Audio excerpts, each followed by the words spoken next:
What changed in that year had much less to do with my weight and much more to do with my mind, my relationships with my friends, my heart, my relationship with God. I think if you look at the Jesuit education, certainly you are challenged during that time to grow intellectually, to make great friends, to serve in the community, to probe why things matter to you. But where you ultimately learn most for me is my spiritual journey.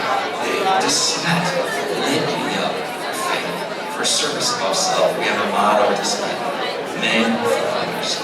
And I think when you come in, maybe that's just a motto that names the moment. By the time you leave, by the time you finish all of those papers and all those basketball games and all of those service projects and all of those classes, you realize it's not just a motto that you see on some wall.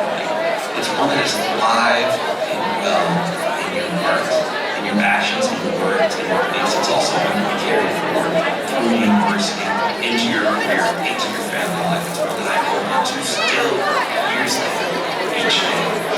I had a remarkable fortune to see that shaped the very core of who I am today. The teachers, whether they be Dr. Yurkovich, Dennis Berger, Mr. Vitello, Brother Lee, all of the remarkable teachers that we had. If you go back to your own experience, I'm sure your list includes some of those names and others. One of my favorite teachers, though, was a fellow named Father Smet. He taught me several different classes, 3 or 4 years. My favorite class that he taught was a homily he delivered myself. It was a father, son, daughter Christ. We went to Mass first, and then you have donuts with that afterwards. But Father Smet said it, he read the gospel was this: men, you're not here to hear me. Dad, you are here to love your sons and sons. You are here to love your dads. Men, go love him. And shut the Bible. That was his homily. I'll never forget it. Shortest homily I've ever heard. I don't think that's why it was my favorite. It was my favorite because he reminded us of the day and really what our lives is love.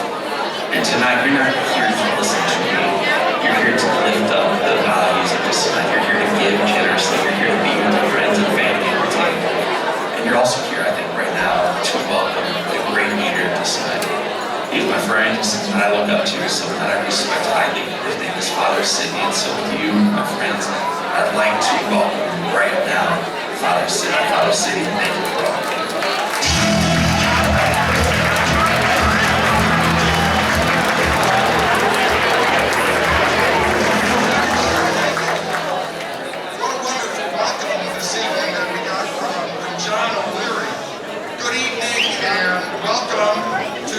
Jesuit's 40th anniversary Odyssey Gala and Auction. The Odyssey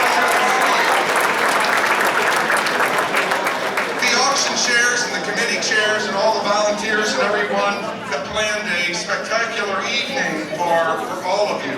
And it's my pleasure to welcome you and thank you for joining into the festivities tonight. We have much to celebrate tonight. We celebrate the dedication and the commitment of our faculty, as John spoke about. We celebrate too the achievements this year of your sons and grandsons, both in the classroom, on the playing field, on the stage, in the clubs and the activities, in the many ways in which they've grown and excelled this year.